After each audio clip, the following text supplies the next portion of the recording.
Hello and welcome to another episode of the Whole People Group podcast. At Whole People, we recognise that organisational excellence is deeply intertwined with the well-being of its people. Our mission is to seamlessly integrate well-being with performance because we understand that when individuals thrive, so does an entire organisation. Today, I am joined by the wonderful Manjola Hoxha. Yes. Manjola's been with Whole People Group for the last 6 months and came into our group very serendipitously and wonderfully. Manjola is a meditation coach and a sound healing practitioner. She has retreats that she's offering within the Whole People Group. Manjola's I've been looking forward to a conversation. It's wonderful to have you here. Thank you for having me here, Simon. It's just such a pleasure, and I just feel whole being here with you. It's just the biggest bless of my life to be part of Whole People. So thank you.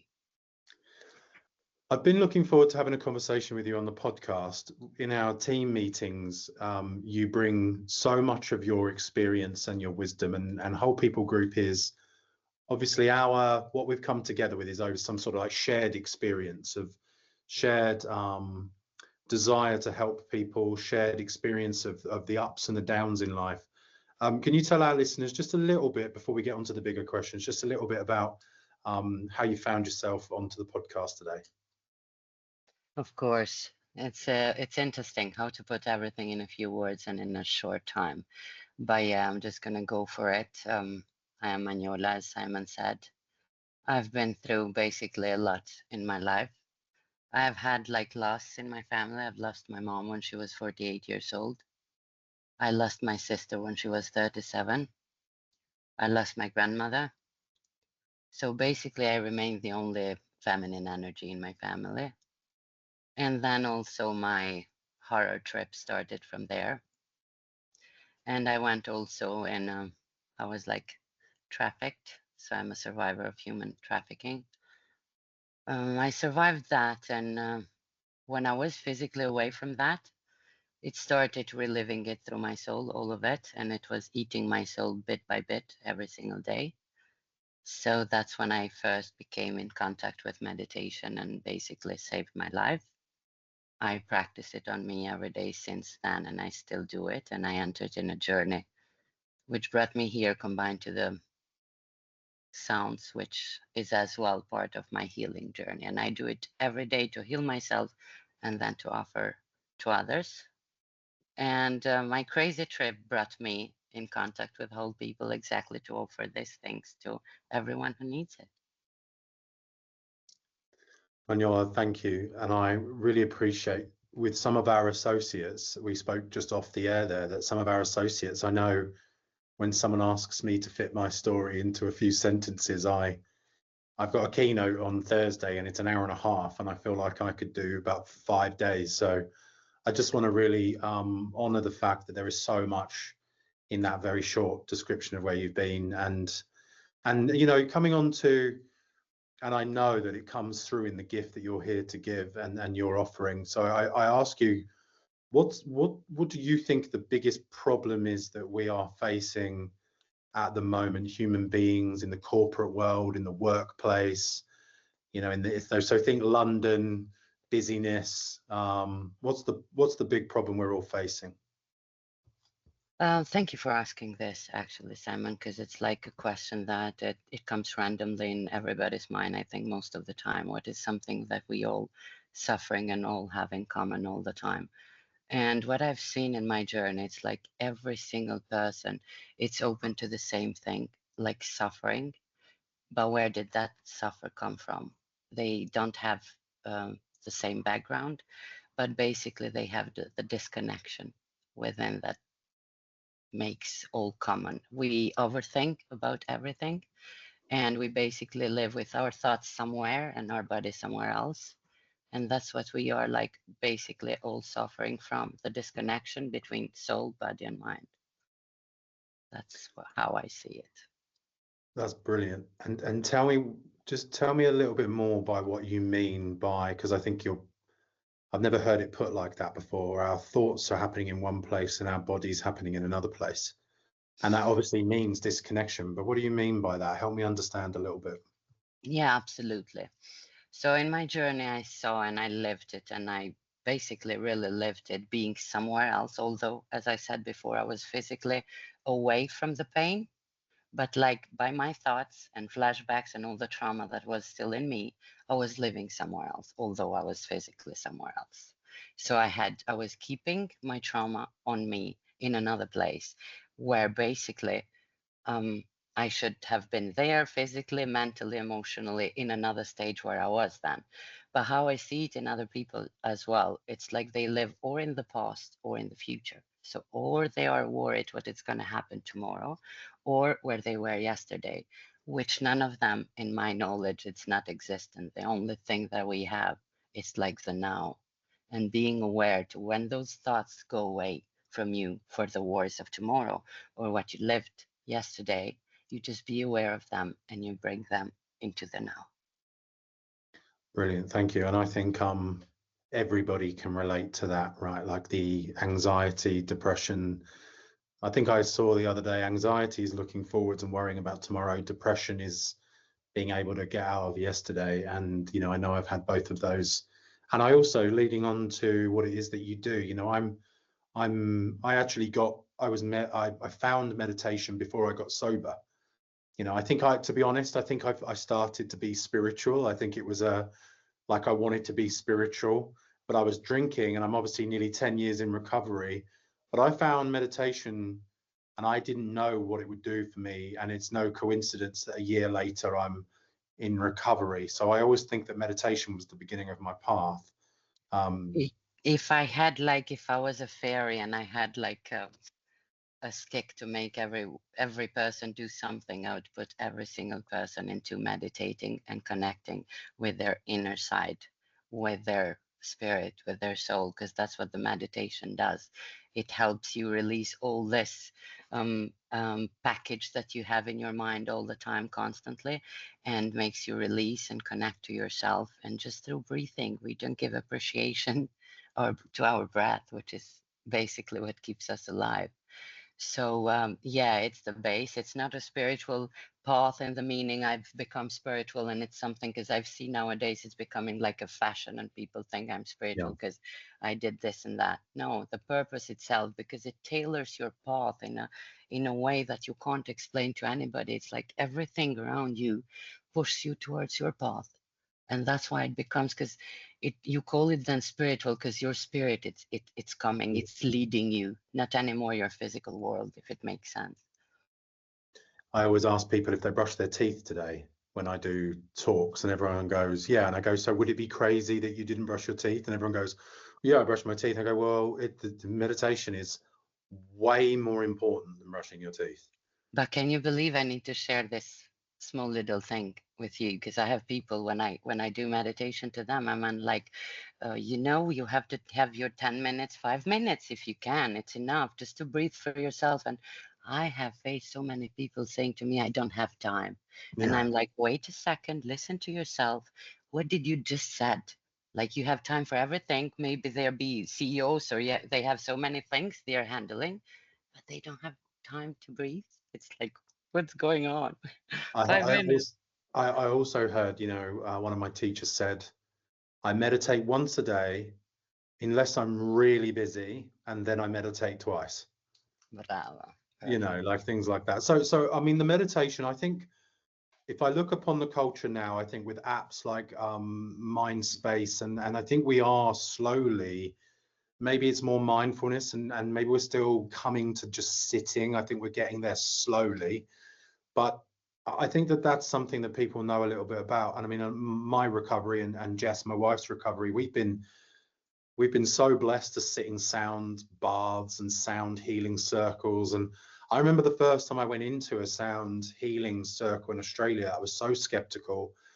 And then I was sitting next to this gong, laying down, and my face was like vibrating, and I could feel the whole of my body was vibrating with the sound of this gong. I had all these emotions come up. I was having Release. memories of like childhood, which I'd repressed. And all I was done was laid down next to a gong. And I remember that was the beginning of me doing quite a bit of sound work. And but I think people don't really understand it. And you're a sound healing practitioner, and I know you're studying this, and this is something you're really passionate about. Maybe you could tell everybody a little bit more about that. Absolutely, yes, because the way they connect together, it's like the meditation then led me to sounds. I think in the beginning was the sound before everything. If we relate to everything of the past, they say it was the word, but we basically don't speak. We send the sound, we vibrate, we send a frequency. So that's all around us. It sounds. The water has a sound. The air has its sound. So everything is a sound. We disconnect it again because of all the civilization and stuff. We live now in a chaos, in a world full of noise, and that's what the sound does. You experience it, and you said it perfectly. Because I was very skeptical myself when I laid down for the first time in a massage bed to have a sound healing session. But the way that that chest, like all aggravated, your heart chakra is like your heart is bumping, and then you see it relax and calm down, because all our cells, they have antennas. And what the sounds do, the gong, the Tibetan bowls, the crystal bowls, the rain stick, like depends who it resonates with what. So that's what a sound healer practitioner does. It basically leads the way to see how the person is feeling in everything, to find out which is the best sound for that moment, to release and let go. Because it makes the meditation work a bit even easier then, because you didn't had this practice, as you said yourself, of breathe in and try this and try that and try that until you can get a moment of peace. But the sound itself, it relaxes you completely and gives you that peace within. Beautiful. And I think I heard the other day that the rock and the air under a microscope are particles moving, and That's how it there's is. nothing really stationary in the rock. It's just moving much, much slower than the air. And the teaching was that, you know, everything is largely empty space and vibrational, and it's all just either very slowly moving particles or very fast moving particles, and then that creates waveforms.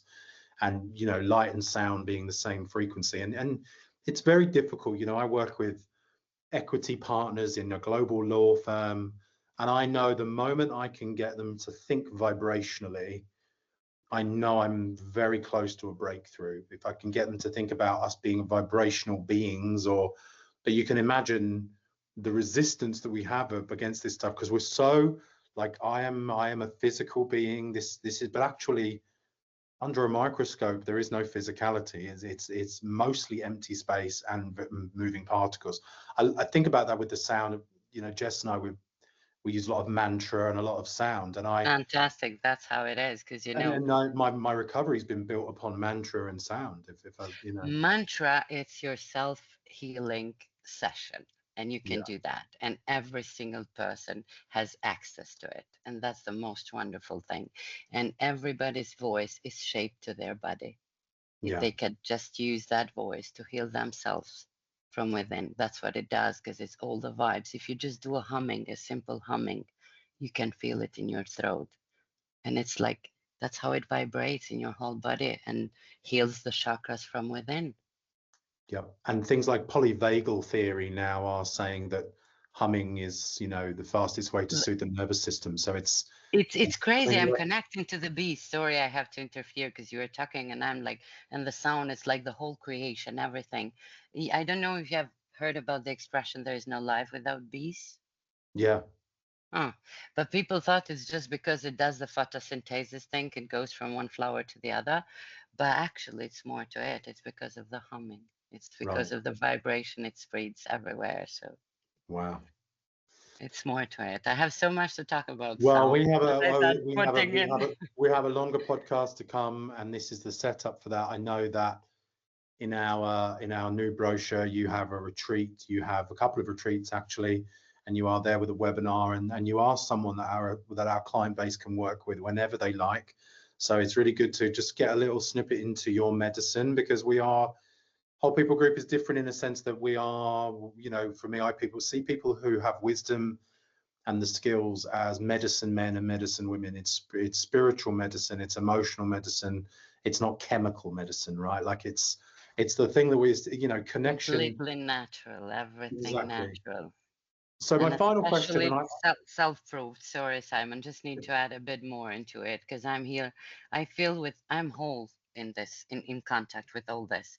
And it's like offering these services. As I said, it's not I'm serving to another person. It's like I'm serving myself yeah, every time I see another person in that massage bed, like that chest that calms down. I feel myself calming more. So it's a give and take. It's like a relationship, endless 100%. relationship of healing.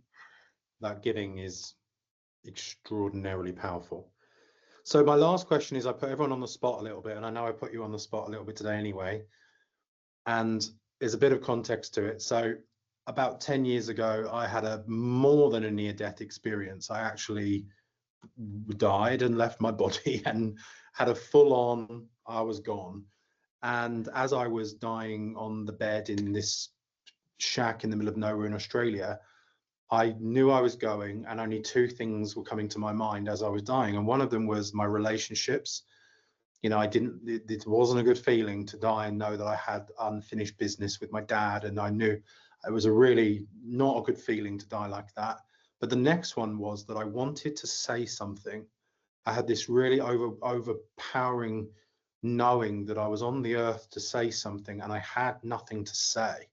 And it was worse than the relationships thing because I was grabbing my phone and I had what felt like 10 seconds to go, and I was trying to record a voicey, just one note, and I couldn't at that point.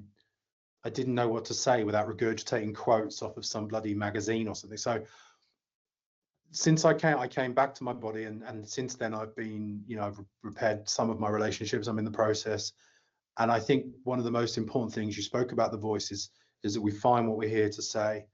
But my question for you is, you're on your deathbed, you're going off to the great beyond, and you've got a phone, and you've got 10 seconds to leave a voicey for the world. Okay. You press record. What do you say? You are a soul put in a physical body. It's just an experience. So living in the now, experience all of it because it's the only thing you're going to take with you. Everything else remains in this physical world. So make it count. Live the best out of it. And we did not rehearse that. That is off the cuff. That is wonderful, brilliant. Manjola, it's been fantastic to talk to you. Can't wait to do a longer podcast. If anybody would like to get in touch with Manjola or work with Manjola, come and check out the Whole People Group brochure. You have reset retreats that you're doing with my wife, and you've got just awesome things where we take people who are stressed and their nervous systems are fried, and we're going to take them out into beautiful nature, and we're going to work with them and give them a really decent reset, a spiritual, emotional, physical, and mental reset. Manjola, thank you so much. It's been a pleasure. It's absolutely a pleasure for me, and whoever resonates with my voice and with my healing and with my experience, it's more than welcome always. So thank you, Simon, for having me here and allowing me to bring my voice and all my experience to whole people. Thank you.